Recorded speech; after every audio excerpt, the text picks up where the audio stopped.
Hey there, it's Gary Parrish. Welcome back to the CBS Sports Eye on College Basketball podcast, where we sometimes discuss camel fighting, dodo birds, and leaky black. The Eye on College Basketball podcast is presented by Jersey Mike's. Jersey Mike's, a sub above. Matt Norlander is here with me. If you're watching on YouTube, smash the like button like you're Brandon Davies. You have consent, and if you haven't yet subscribed to the CBS Sports College Basketball YouTube channel, knock that out while you're here. Okay, let's get into it. Today is Tuesday, March 21st, 2023. That means in 2 days, the Sweet 16 will get underway. 4 games on Thursday, 4 more games on Friday, 8 games featuring 16 teams from 11 different conferences. Let's stop here for a second, Deadleg. Do you, like me, love that the Sweet 16 has schools from 11 different conferences? We got a lot of variety here. It's not, yeah, no, I love it. It's the first time since 2010 we've had that many conferences represented. And if you really look across it, you've got teams from across, you've got a good scattering of the country's landscape. You've got San Diego, you've got Princeton, New Jersey, you've got Alabama, you've got the middle of the country with Creighton. You really kind of go across. You got big city, UCLA, LA represented. You've got Austin, Texas represented. If you really look throughout the bracket, the Northeast is covered with UConn. So we have a lot of leagues and a lot of teams.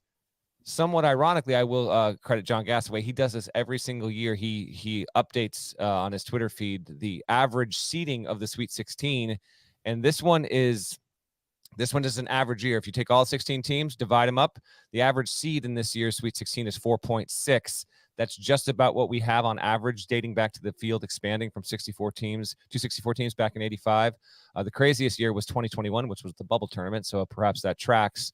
But just 4 years ago was among the chalkiest. So that's at 3.1. So we've got good spread, but you might think that 11 leagues might lead us to maybe higher than normal average seeding. That's actually not the case. But this is great. Now the trade-off for that is, there's only one Big Ten team remaining, MSU. There's only one ACC team remaining in Miami. But you get CUSA, going this far for the first time since Memphis was in the league. You get the Ivy involved here, and so you have your big leagues, but the Mountain West finally breaks through. I do enjoy that we have such variety, and I think that's one of the major features and bonuses to this tournament. The presence of Princeton brings up our standardized test score, I'm assuming, but it really messes up our Sweet 16 seed average. So it cuts both ways, That's true. Yes, indeed. It cuts both ways. All right, here's a question for you. I can only give you one conference right now. You can take one conference to win the national championship. Now, obviously, you've got 3 options in the SEC, 3 options in the Big East, 2 options in the Big 12, and then everybody else is just a one one representative. So what league would you take?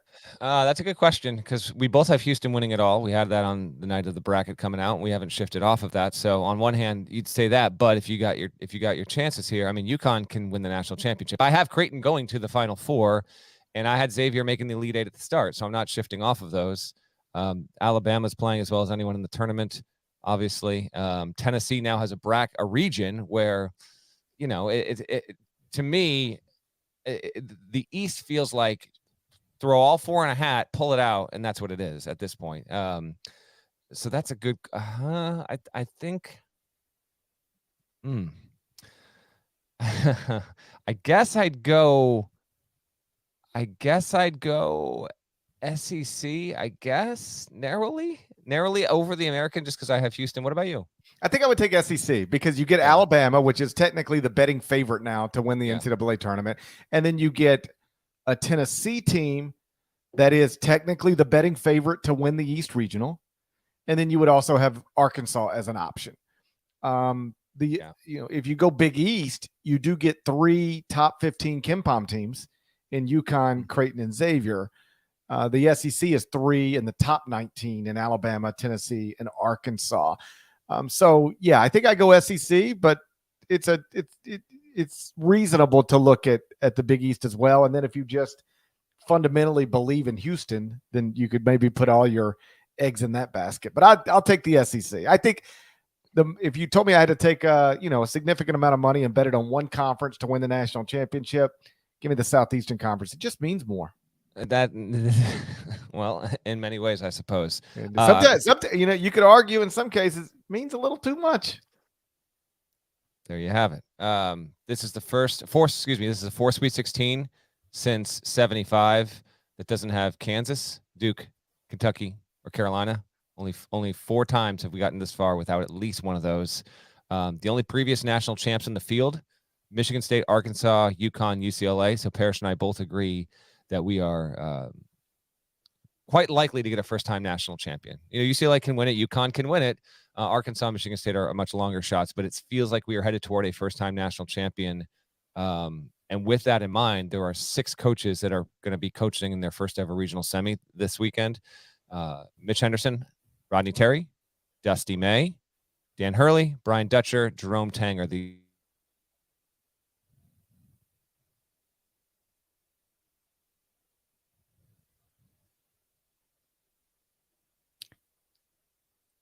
Nada, did we lose Norlander? I believe we lost him once again. Oh, Lordy. I can never tell when he freezes, if he's freezing or if I'm the one on the outs here. You have me. I was freezing. This happened on the Monday podcast as well. Do I think it's a coincidence that Indiana has been knocked out of the tournament in back-to-back days and I'm having Wi-Fi issues? I think that might be the case. They got them Cavender girls. They're always up to something, What I was gonna say was, can we just not have our Wi-Fi drop in the middle? Goodness. There are the only trivia time. You ready? So only 2 of the 8 Elite 8 games feature teams that have met before in the NCAA tournament. What are the 2 games that have teams that have faced each other in previous NCAA tournaments? One of them is obviously a layup. UCLA Gonzaga. Correct. And when of the 7 remaining, only one other game has teams that have played before in the NCAA tournament. Which one do you think it is? I'm going to say that it's Arkansas and UConn had to have played at some point, right? Feels like that would have been my guess too. It is not. The Hogs and Huskies are going to meet for the first time. It actually is Xavier, Texas. They have met before. All the other 6 matchups are first-time meetings on the big stage, and can't wait, man. Can't wait to break these games down. Can't wait to get to Thursday. Although I'm good with a little bit of a break, as are you. But I'm psyched. This is when I look at this. When I look at the 16 we have, the 8 games, there's just, I feel it every year. GP, we have a nice variety of matchups, of coaching styles, of storylines. There are plenty of teams still left in this bracket that we can see obviously winning 2 more games and winning the national title. You still have the likes of Bama and Houston teams, and you can even say UConn if you want, because it's been a top 10, top 5 KenPom team. There are still teams that are in this tournament that the predictive metrics have said have been elite level teams. And so on a certain level, you've got your heavy favorites, but you've got your surprise stories, and then you've got your Cinderella and Princeton. I wouldn't qualify FAU as a Cinderella. I wouldn't. Most would, because it's just not there every year. But FAU has been a top 25 team for most of the season, and we'll see what the Owls can do against the Vols at MSG on Thursday. Okay, I want to touch on each of these regionals, and what we're going to do is start with the regionals that have games on Thursday. So that's the East and the West, and we'll talk East first. That's where you're going to get 7-seed Michigan State against 3-seed Kansas State, and 9-seed Florida Atlantic against a 4-seed in Tennessee. That's Thursday's doubleheader at Madison Square Garden in Midtown Manhattan. The losers of those games, done. The winners will play each other on Saturday. Right now, Tennessee is the favorite to come out of the East at plus 125, Michigan State at plus 300, Kansas State at plus 350, Florida Atlantic at plus 420. I think you and I are in agreement here. I know who I'll pick to come out of the East, but this is the one where you could tell me any of these teams make it, and I would go, okay, sure, that makes sense, because Tennessee's the favorite. Then there's Tom Izzo, and then does Kansas State maybe have the 2 best players? That's the best combo. Yeah, it's got the best 1-2 in the region for sure. And then Florida Atlantic's 33-3. It's a 33-win team. Yeah, so like any of these teams, I don't know that there is another regional where I can totally reasonably imagine any of the 4 teams getting out of it, but I can absolutely do that in the East. I'm excited to be there on Thursday and watch this because yes, it is a grab bag. I can understand why if you step back and you look that maybe the East maybe might have the least appeal of the 4, although for some it might be the South, I guess. But it's probably the East. But that being said, the East also is the only region that has a coach that's won a national championship. Izzo's the only one in the field left that has a national title to his name, and it's the 5th time that it's the 3rd time that Izzo's gotten to a Sweet 16 as a 7 seed. He's reached 15 Sweet 16s in his life. He's the most of any head coach to come out of the Big Ten to do so. And the matchup, I'll just kind of home in real quick on K-State, Michigan State. Michigan State getting here is not a surprise. But if we had said on Selection Sunday only one Big Ten team is going to reach the Sweet 16, Parrish would have said, obviously. And no one would have really expected it to be Michigan State, given where it was in the bracket and the placement of some other Big Ten teams. But lo and behold, Izzo and Izzo. And this is a good 3-point shooting team. It had a wonderful game plan against Marquette. K-State's a different kind of opponent. And, I mean, Marquise Noel is coming off a fabulous run here. I mean, he had 27 points, 9 assists, 3 steals for K-State against Kentucky. He's had better than 25 points and 20 assists in his first 2 career NCAA tournament games. That hasn't happened for a player since Jason Kidd. So he's understandably getting a ton of love. I love the storyline where you got a kid from the Big Apple, goes to the Little Apple, and is now going to return to the Big Apple to play in the Garden in the tournament. That is awesome. And I hope someone's handling his ticket situation there, because he's going to suddenly have 300 friends he didn't know he had that wants to get tickets to that game on Thursday night. And I look forward to seeing the Noel crew in the building to back him up. And between him and Keontae Johnson, the K-State story was a good story in college basketball this season. Jerome Tang was in the discussion basically since mid-December when we started to take stock at who was making some noise and, all right, who's National Coach of the Year material, and just early on. And then he stayed in that conversation the entire season. And now once you get to a Sweet 16, the 2 coaches, or 2 of the 3 or 4 coaches we talked about most for that, were Matt Painter and Shaka Smart, both in this region. They're gone. Jerome Tang is still sticking around. He made a regional semi in his first year, going from 10th place in the preseason in the Big 12 to a 3 seed, and now getting to play on a Thursday night in Midtown Manhattan. It's an awesome story. This will be a fascinating matchup. K-State obviously ranks as the better team, but I just wonder how Izzo is going to scheme up for Keontae. He's made a living off of shutting down the go-to option on opponents, for opponents in their best player. And K-State's going to want to run and get up and down the floor. Michigan State is not that style, and Michigan State will probably dictate those terms. It doesn't turn people over a ton, but it does shoot the 3 well. And I think that it probably is going to bank on that happening again. Tyson Walker has been tremendous as of late, not just in this tournament, but overall. AJ Hoggard made a couple of really great plays, and Joey Hauser woke up as well. And then they have Malik Hall, who just kind of does a little bit of everything. He just steps up and gets it done. So I would expect a regression to the mean in a positive manner for MSU. It only went 2 of 16 from deep against Marquette. I don't think that's going to repeat itself against Kansas State.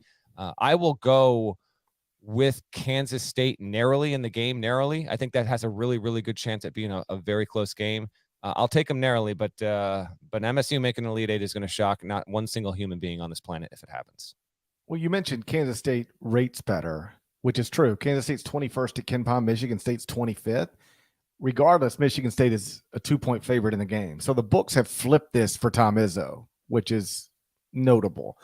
Izzo, by the way, is 10-4 all time in Sweet 16 games, and he's won each of his last 4 Sweet 16 games. So, listen, I'm picking Kansas State to win the game as well and advance to the Elite Eight. I had Kansas State in the Elite Eight in my original bracket on Selection Sunday, but the Tom Izzo factor is a is a real thing. Jerome Tang said after Kansas State beat Kentucky, those old Kentucky players are not, they can't help you. Anthony Davis, he didn't say this, but what he was saying, Anthony Davis and Karl Anthony Towns, they're not walking through that door. They can't impact this basketball game. But Tom Izzo, even though he's not on the court, can impact that basketball game. And it does appear that the betting markets have moved the number off of what it ordinarily would be, at least in some, in some ways, because of the presence of Tom Izzo on this stage. I love this game. Marquise Noel from Harlem, Tyson Walker on the other side, went to Christ the King in Queens. So you got two little New York City guards going at it in the Sweet 16 in Madison Square Garden. So that's awesome. And then in the other game, Rick Barnes, 3-4 all time in Sweet 16 games. UT is -4 according to KenPom, but the line is Tennessee -5.5. So that's something to worth paying attention to. Florida Atlantic is now up to 22nd at KenPom. And if you remember, we talked a lot throughout the season about Tennessee's inconsistent resume. The one thing Tennessee has been good at is against other good teams. Tennessee is 6-1 against top 25 KenPom teams this season, 6-1.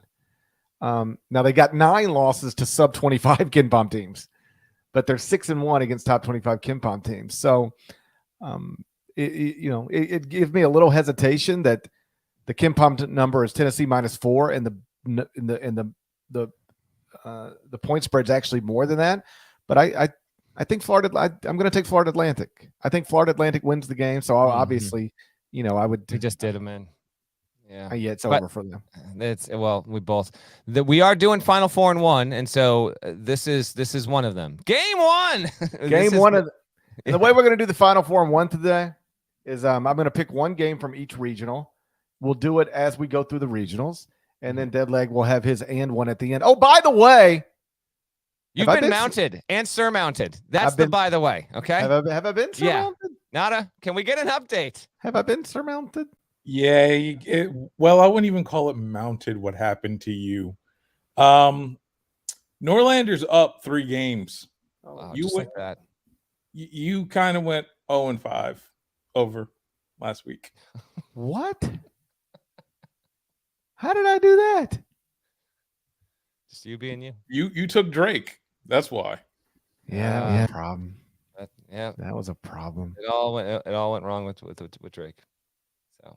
Yeah. Well, that's unfortunate. It is. That's a little deflating. I was wrong.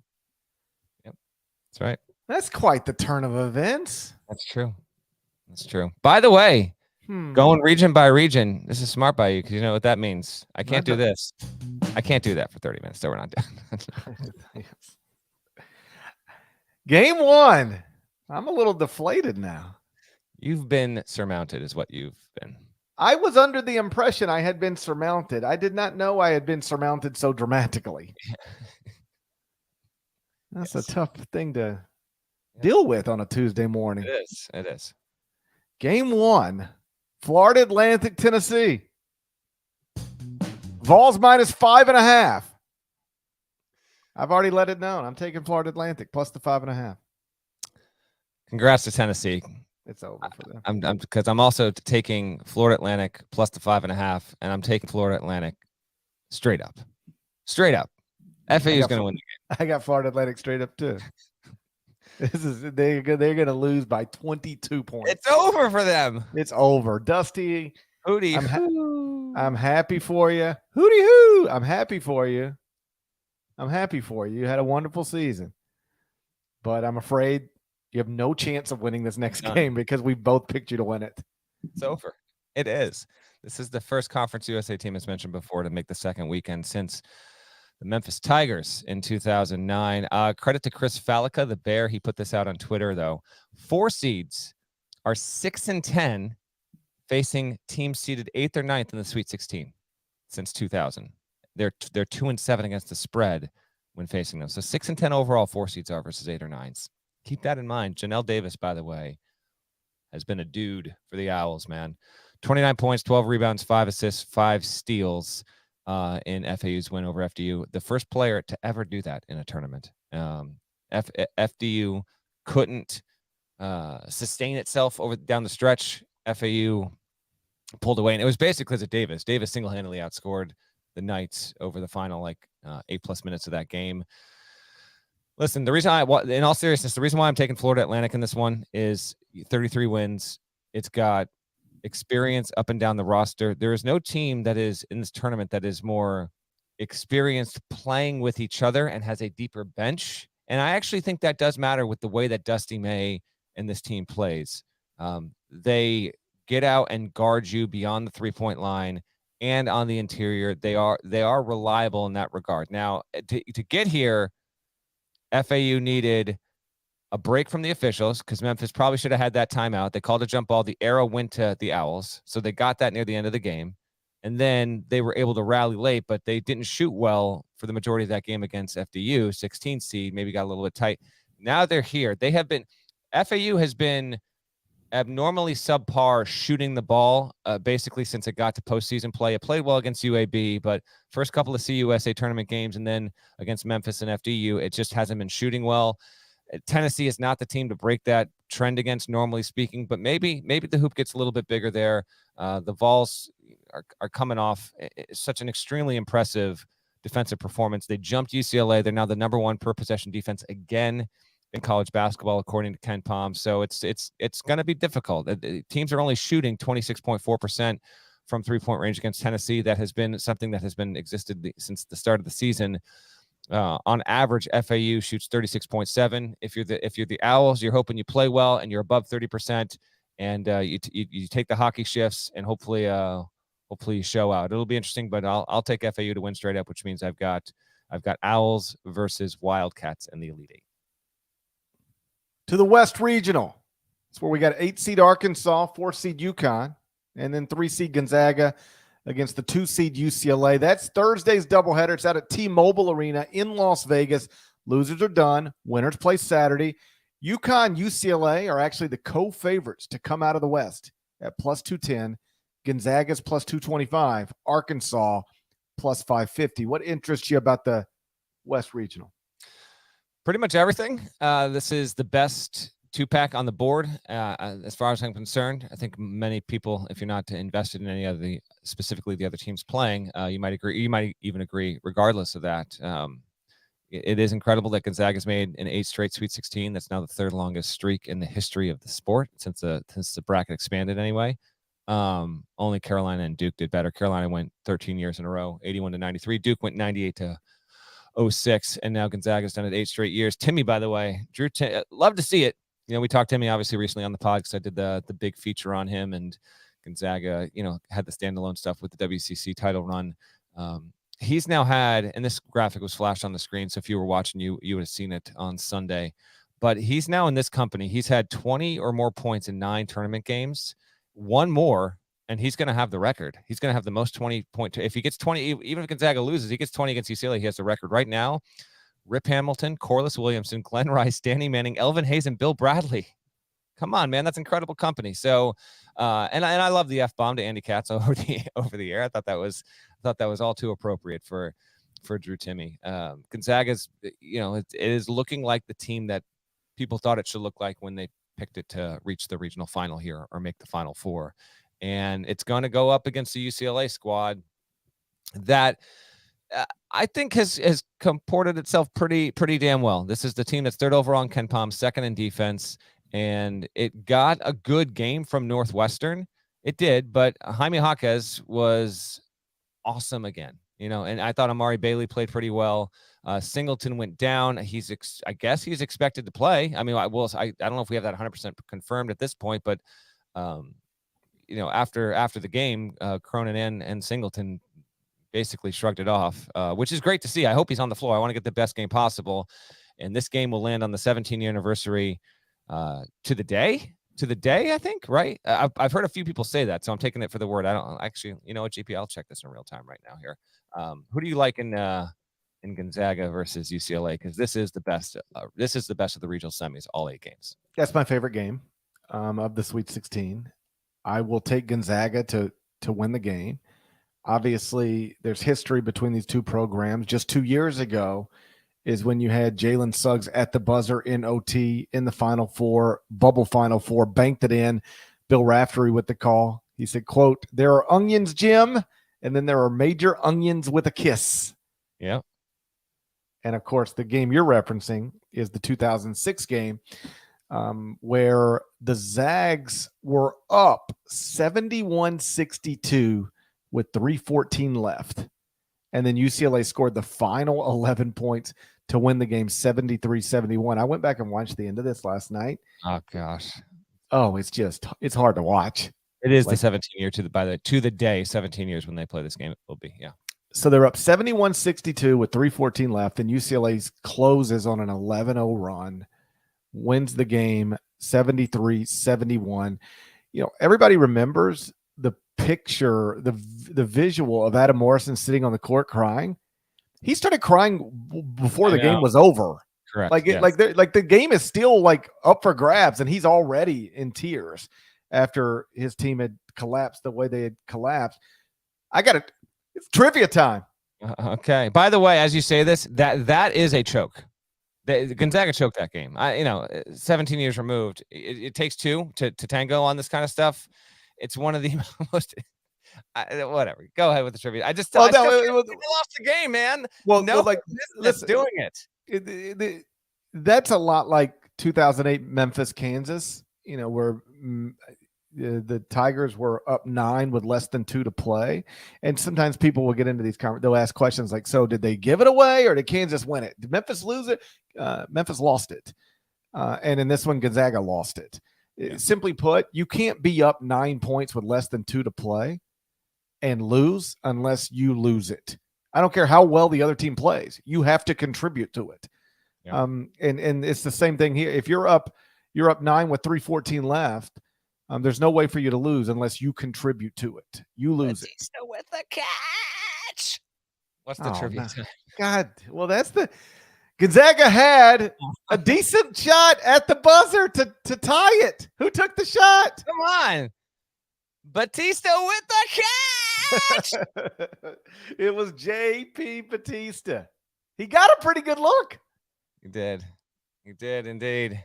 Yep. Didn't go down, though. Yeah. Man, 06. End of Morrison's career.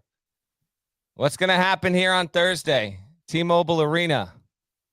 Who's winning this game? I got the Zags winning the game. I got the Zags +2, and I got the Zags advancing. I'm going to keep saying this until it happens. And if it doesn't, then we'll just forget about it. But the Jalen Clark thing has to matter at some point. Keep saying it. Just keep saying it. And now, as we get ready for the UCLA Bruins taking on the Alabama Crimson Tide, the national title game, let's go to Gary Parrish. The Jalen Clark injury has to matter at some point. You cannot lose a player as valuable as Jalen Clark so deep into the season without it mattering at some point. I'm just going to keep saying it every UCLA game until they lose, and then I'll be able to circle back. Then I'll be like, listen, I've been telling you the whole time the Jalen Clark thing was going to matter at some point. Now here we are. So I'm going to take the Zags. The other game, Arkansas, UConn. I didn't pick the game yet. Well, that's what we're going to do in the Final 4 and 1. You're getting all. I thought we were picking it right now. This is one of the games, is it not? Here's the Final 4 and 1.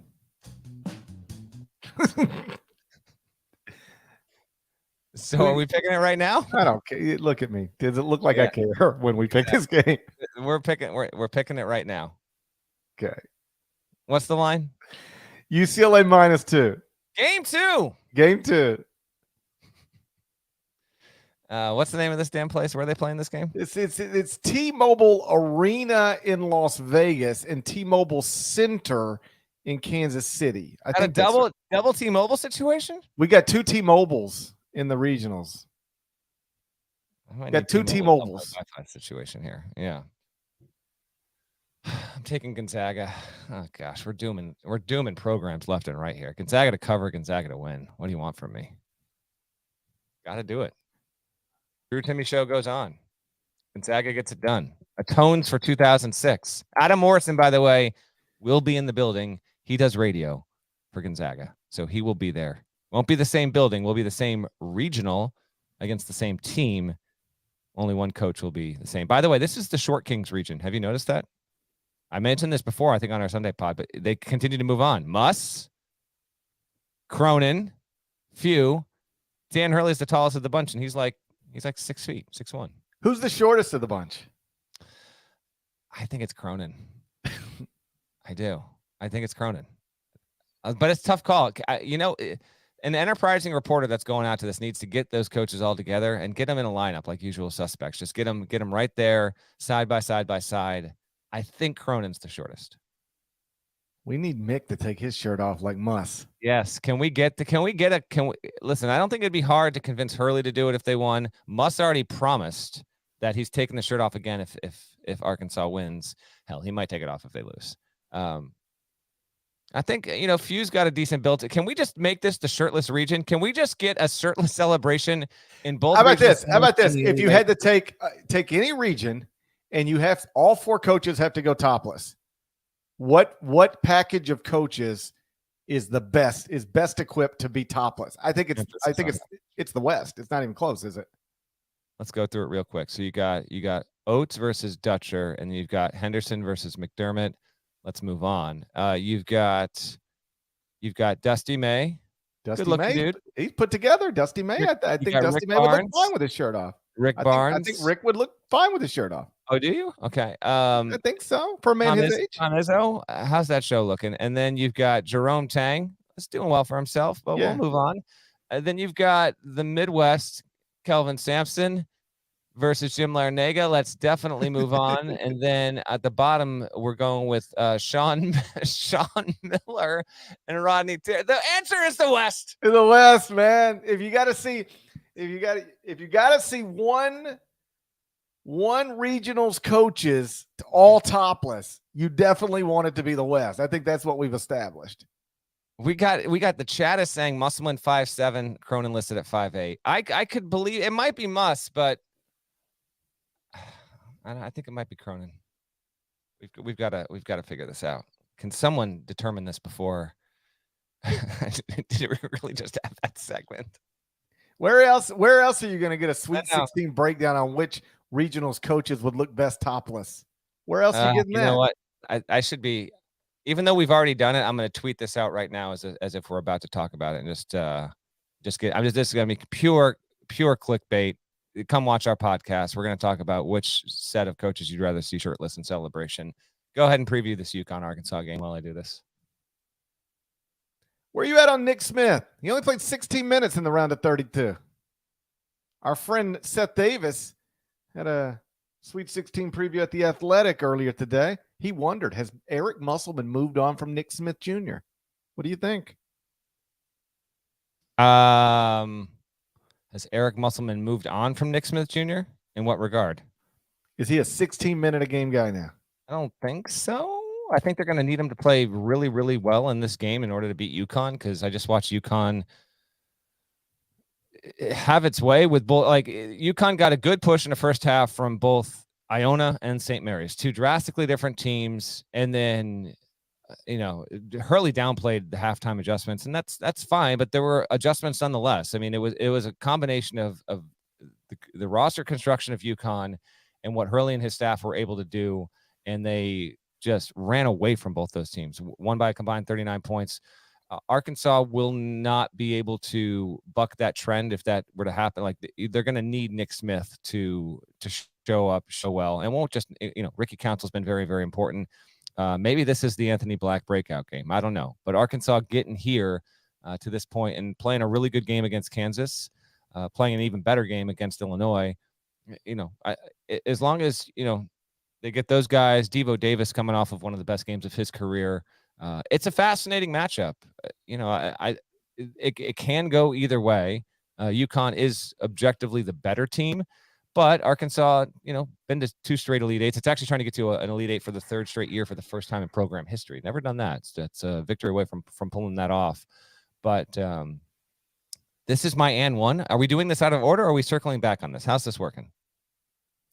You're looking at a man who on back-to-back nights has stayed up till 5 a.m. and gotten up at 6 a.m. That's a tough one. And that's my way of saying I don't really care. And one. And one right now.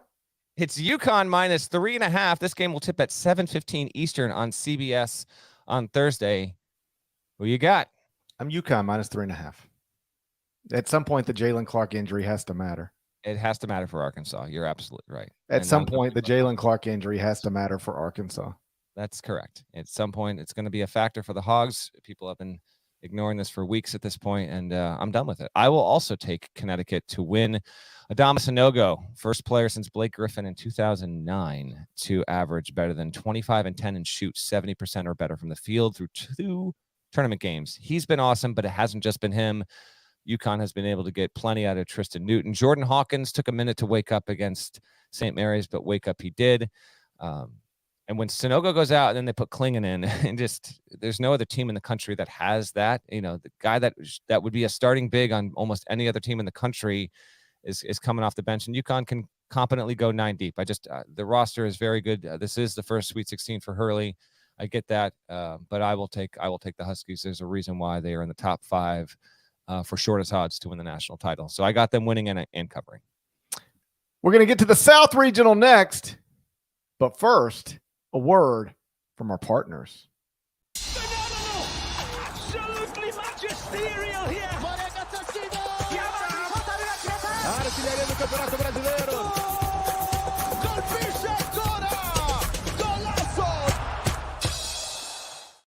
So we've talked through the East and West regionals. Now we're going to move to the South, which is 5-seed San Diego State against the 1-seed Alabama, 15-seed Princeton against the 6-seed. That's Creighton.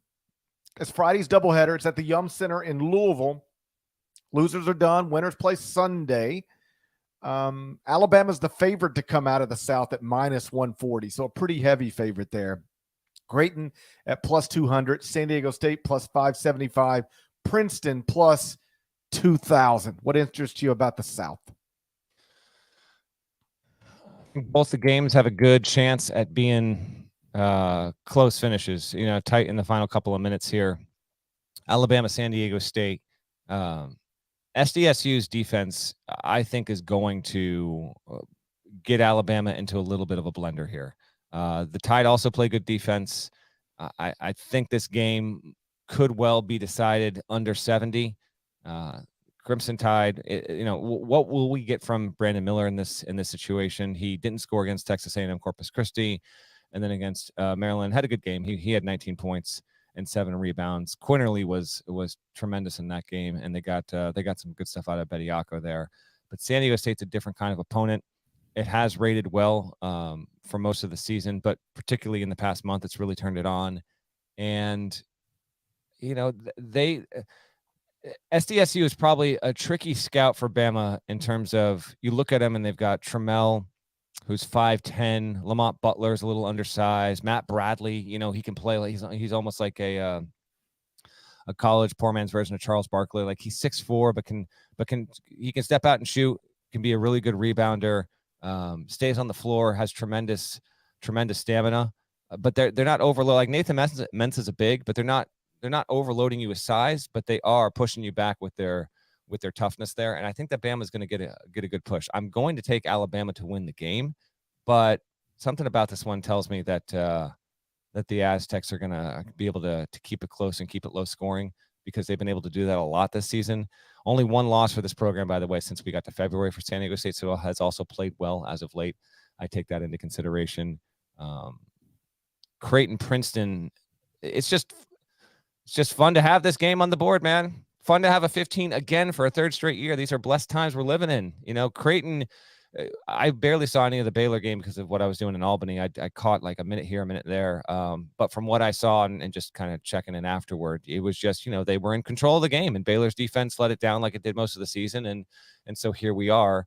But for Creighton to, in getting to the Sweet 16, it's 2 wins, but it kind of brings some more validation to its preseason ranking as a top 10 team. Certainly if it gets to the Elite 8, that will be validated tangibly by being one of the 8 teams still remaining here, and it's favored to do so.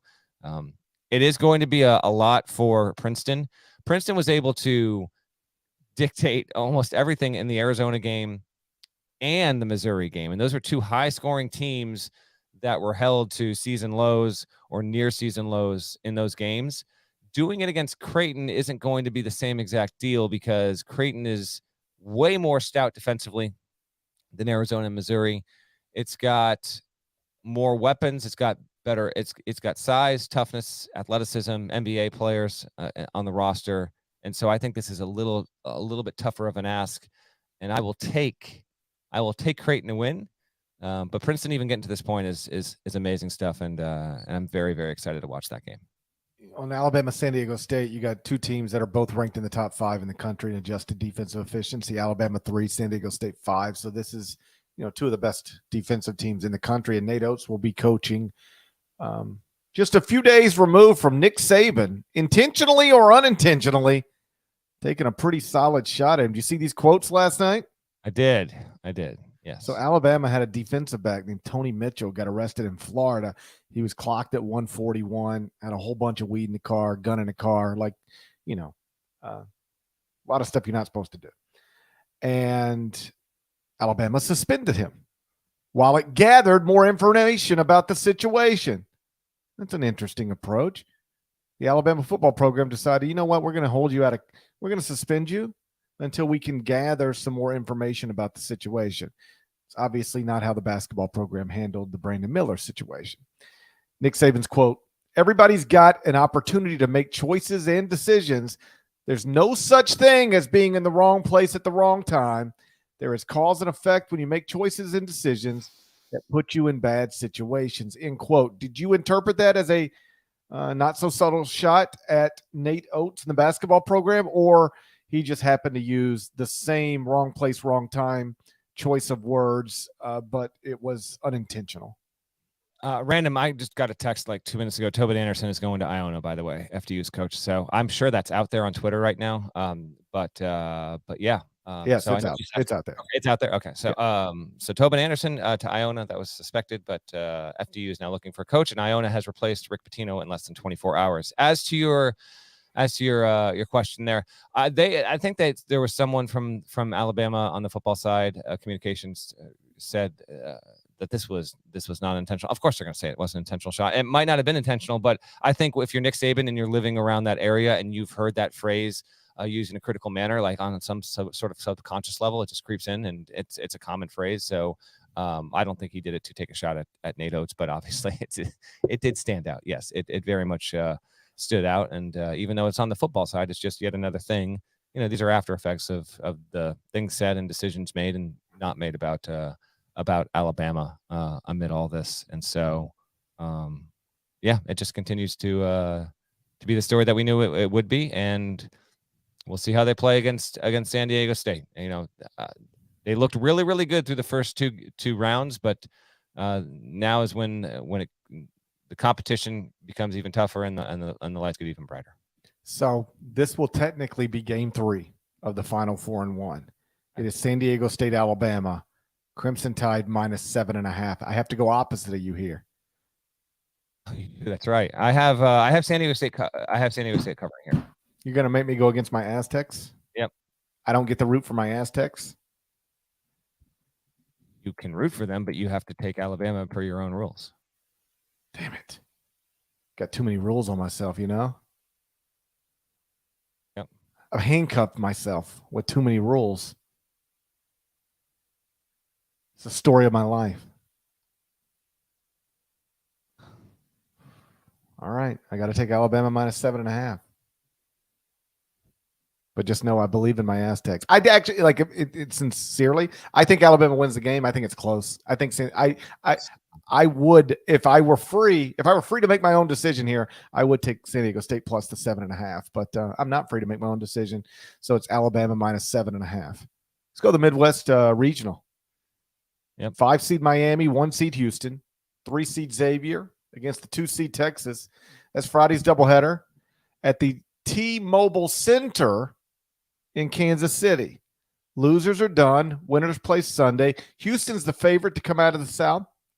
To come out of the Midwest at -120. Texas +210. Xavier +650. Miami plus 750. Miami's been the opposite Wait of a sec. Yeah, right. Never mind. Okay. Technically, the third game was my and one. no. That was the third game in the list. No, the and one Okay. game is the and one game. Just making sure. The and one game is always the and one game. We're Just doing them out of making sure. order. All right. I just wanted to be certain on this. All right. You have very specific rules chronologically. The third game on the board that was picked was that one, but we're going with San Diego State. I'm just making sure. Okay. It's a very confusing podcast. It's a very confusing podcast. Miami's been the opposite of computer trickers all year. They can't. Co-ACC champs, 27-7, in the Sweet 16, still 32nd at KenPom.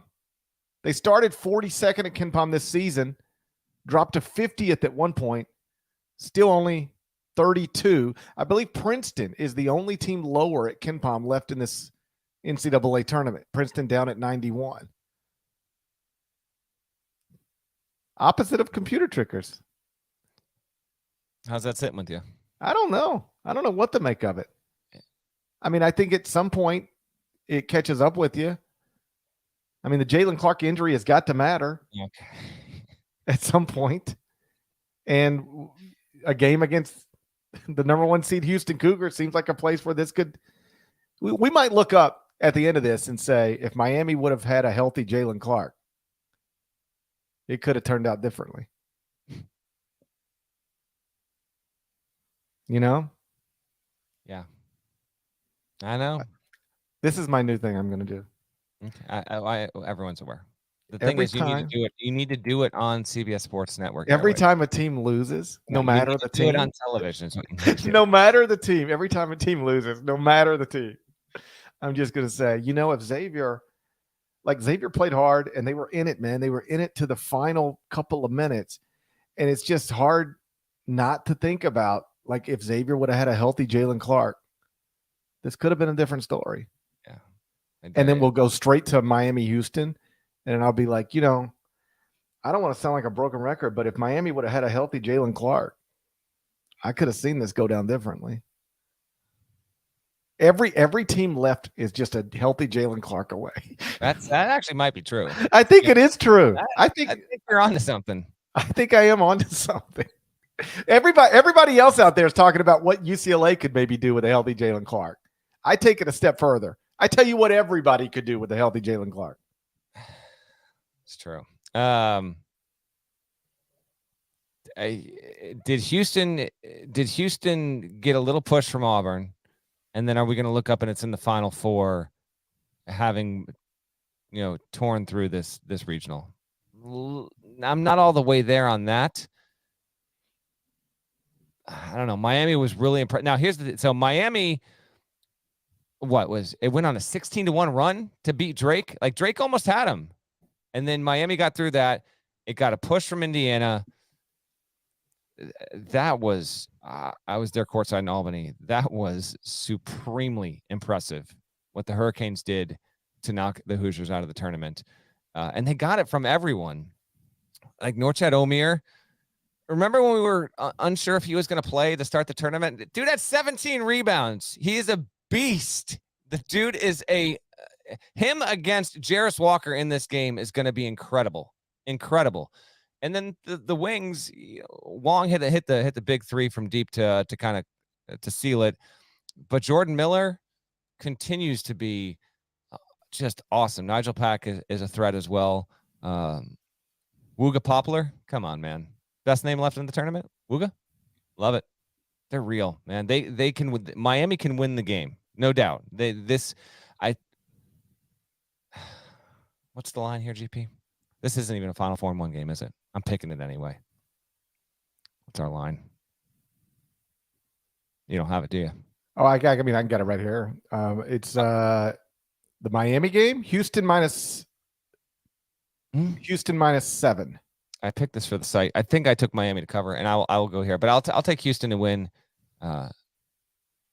Don't sleep on this game. This two very, very, they're dudes all over the floor in this matchup, and Jim Larinaga is no joke. I'll have a column up on Larinaga later on Tuesday on CBSSports.com. It's what he's been able to do has been awesome. And the heart of the piece is basically, the guy has been adaptive across his whole career. And like he gets some credit for that, but I don't know if he gets all the credit he deserves. He has more wins at Miami than the program had in the tournament than the program had before he got there. It had 4 wins in the tournament in its history. Now he's got them to 5, and now he's in the back-to-back Sweet 16s. Has done where he's at 9 tournament wins. I don't know. I got to fact check that number, but I do know this: he definitely has more wins at Miami than the program had before he got there in the NCAA's, and it's really impressive what he's been able to do. I will take Houston; they're my national champion. In this regional, you've got like the guards are just terrific. Marcus Esser, Jamal Shedd, Tremont Mark, Nigel Pack, Isaiah Wong, Marcus Carr, Tyrese Hunter, Sir'Jabari Rice, Sule Boom, Adam Kunkel. Like you got really good guards in for both teams, for all 4 teams in both games. Sort of interesting. We could have a regional final between 2 coaches who were once fired for scandals. Kelvin Sampson at Indiana, Sean Miller at Arizona, and we could get Kelvin Sampson against Sean Miller in the Elite 8. Texas also as a university had to, you might have heard, fire a coach for off the court issues. So a lot of that stuff going on in this regional. I also have Houston getting past Miami, but I won't be surprised if the Hurricanes are competitive. Ultimately, though, not having Jalen Clark is going to be a big issue for them. For the Final 4-1 in this regional, we're going to pick Texas Xavier. Mm-hmm. It's Texas -4. This is game 4. This is technically game 4. It's game 4. I'm going Xavier. I had Xavier beating Texas in my bracket originally. Wonder if Xavier is going to buck the trend of 3-point shooting in this tournament. 31.2% collectively in the tournament from 3. It's the worst shooting performance in NCAA tournament history to this point, since we've obviously had a 3-point line. So that's a little bit weird. I'm blaming it entirely on the color of these basketballs. They're distracting to watch during the games. You agree, GP? I haven't noticed a difference. Very strange shade of orange. Am I on an island here? Is that something that other people are talking about, or is this just you? I don't know. I don't know if literally anyone else has noticed, but I can't help but notice. Yeah, the Wilson. Listen, I've got a Wilson basketball myself. I don't like the color of the basketball, and that's what I'm blaming it on. Who did you take? Texas or Xavier? I'm taking Xavier. I'm taking Xavier straight up. I think they shoot it well. Sean Miller gets to yet another Elite 8, and I will go with the Musketeers. This is my second favorite regional semi on the board. I think it's got a wonderful chance at being a wonderful game. Texas has had some really good 3-point shooting performances as of late, and Rodney Terry's done an outstanding job. Between Marcus Carr, Sir'Jabari Rice, Dylan Dessou, they've had guys step up and have some really huge games, and that could be on the table again here. What will benefit Xavier is this: they're not deep. Like Xavier had no legs left when it got run out of the building by Marquette in the Big East title game. You get some time to rest. They're going to get 6 full days. They played Penn State on Saturday. They don't play again until Friday night here. I don't know if I can trust Xavier if it wins here and then Houston turning around waiting 2 days later. That might be a little bit too tough for X. But in this spot, to me, it feels like a coin flip toss up. I will go with the Musketeers to push on through and win what I think really could be. It's got a great chance to be a thriller. Okay, so we picked 5 Final 4-1 games. We have gone through all 4 regionals. We will update our Final 4 picks before we get out of here. But first, I want one more word from our partners. Bring on the Roars. Major style price. Oh, yes.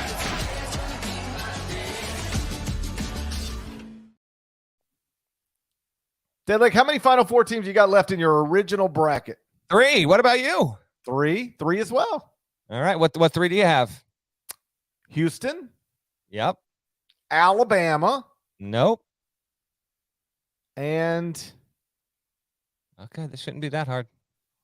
what is the other one? Did you not have UConn? Oh, yeah, and UConn. Houston, Alabama, and UConn. Okay. I've got Houston, Creighton, Gonzaga. We both missed on Purdue. We both missed on Purdue, so we both got to pick a new East Regional final. In fact, hold on. As we do this, glad you brought this up. We have a bracket games challenge. Let's check it out. How about your guy? Have I been surmounted there as well? There are more than there's more than 2,500 of you that have joined this. I'm 75th right now. I'm going to give a shout out right now to the folks here, the folks in the top 7. Nelson Albino, he's got Gonzaga winning it all. Nick, ooh, that's a tough name. Juskewycz. Nick J, that's what you're getting. Yeah. Houston winning it all. Austin Ratsky also has Houston winning it all. Jeff Halpin has Houston winning it all. Alex Crew has Texas. Zach Hatton has Gonzaga. And then 7th place, Emmett Siegel also has Houston. I'm told there will be prizes for the people that that finish at the top. I don't know if that's top 3. I don't know how any of that's working. Where am I ranked right now? Where do you think I'm ranked right now? In order for you to find that out, can I I don't think this is searchable. I don't think I can find you here, GP. I think you need to go into the CBS Sports, the Ion College basketball one, and then it'll show you where you stand. Can you bring that up? Do you have that? Do you have that ability? I don't know how to do all this. All right, we'll just say you're 2000s right now. All right. Okay, Yeah. no, I'm ranked 587th. Oh, you got it done. Okay. I'm in the top 600. 587. Well, I'm 75. I know, but I'm in the top 600. You're doing well. Yeah. That's good. That's good. I knew eventually the Jalen Clark injury was going to catch up with me. It did. Unquestionably. So we both got to pick new winners of the East Regional.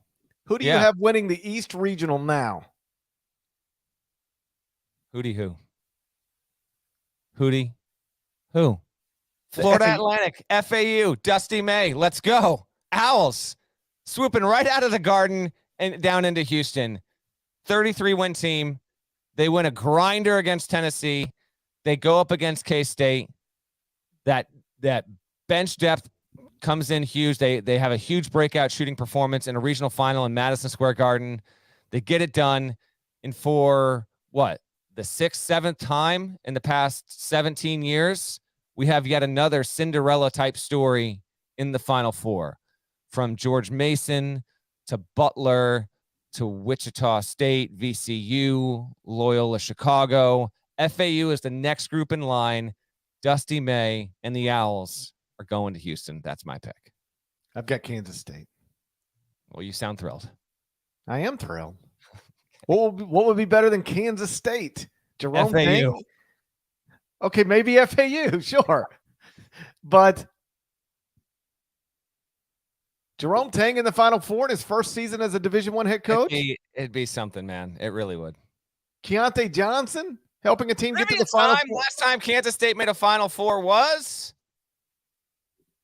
I don't know either. I'm looking up right now. I'm trivia timing both of us. I'm going to blindly say, I'll say Kansas State last made a Final Four in 63. What's your guess? It feels like a never. Let's bring it up right now. I feel like they've made it. Kansas State Final Four 64. Give it to your boy. 1964. They made it 48, 51, 58, and 64. Oh, I do remember that. Because in the Elite Eight, remember they were playing that team that had just lost Jalen Clark. I knew you were going to say that. I remember that 64. Shouts to Tex Winter. Shouts to Tex Winter. All right, so what's your championship game now? Mine's still the same as it was. Alabama, Houston, with I have got Houston winning it. So So you still have that on pace, which makes sense because Purdue is out, and I had Purdue in the title game. I have Houston still winning it all. I have Houston over the Creighton Blue Jays in the national championship game because I took Creighton. I'm still sticking with it. Like I said, that's very much on the table. But yes, I have Creighton beating FAU on the left side of the bracket, and then I've got Houston beating Gonzaga. So I've got Houston over the Jays in the championship. Creighton, by the way, has never made an Elite Eight. So I've got it breaking through that and then getting all the way to Monday night. And then you ultimately think that on that Monday night against Houston, the loss of Jalen Clark will be too much. I think it catches up to Creighton. I do. Eventually, and I think Greg McDermott would tell you this. Eventually, not having Jalen Clark is a problem for Creighton. They're like one Jalen Clark away from, I think, doing the whole thing. Yeah. To lose Mason Miller to a high ankle sprain and not have Jalen Clark on the same NCAA tournament. It's the type of thing that catches up with you eventually.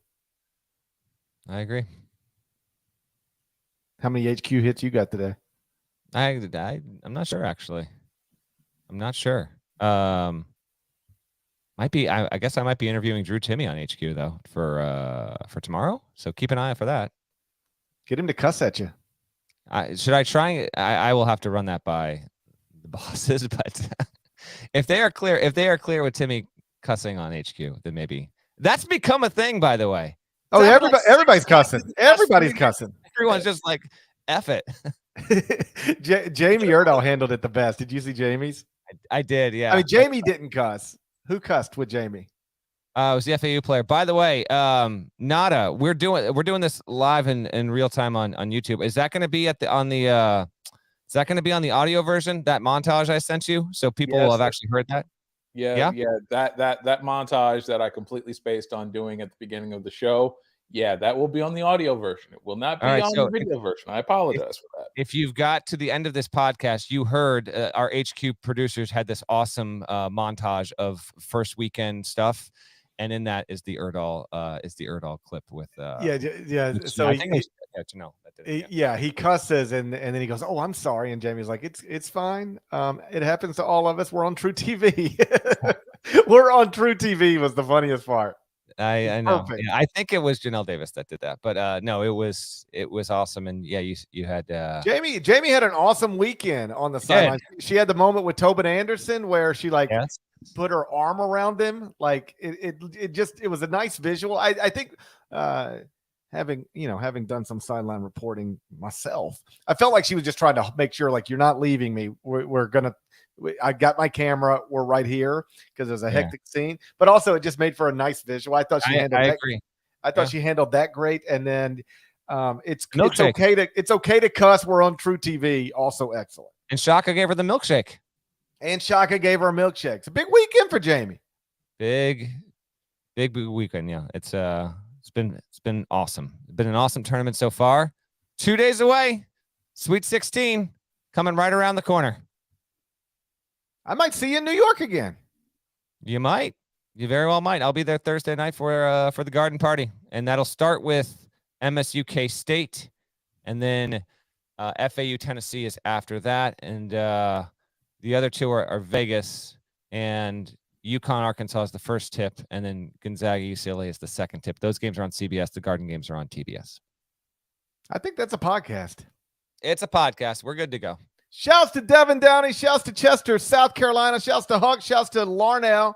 Thank you guys once again for listening, watching the Ion College Basketball Podcast. If you're not subscribed, please go subscribe anywhere you subscribe to podcasts, including Apple and Spotify. Over to Apple, 5 stars. Leave a nice review. There's more of us than there are of them. Needs to be reflected in the comments. If you're not subscribed to the YouTube channel, do that, and we will talk to you again.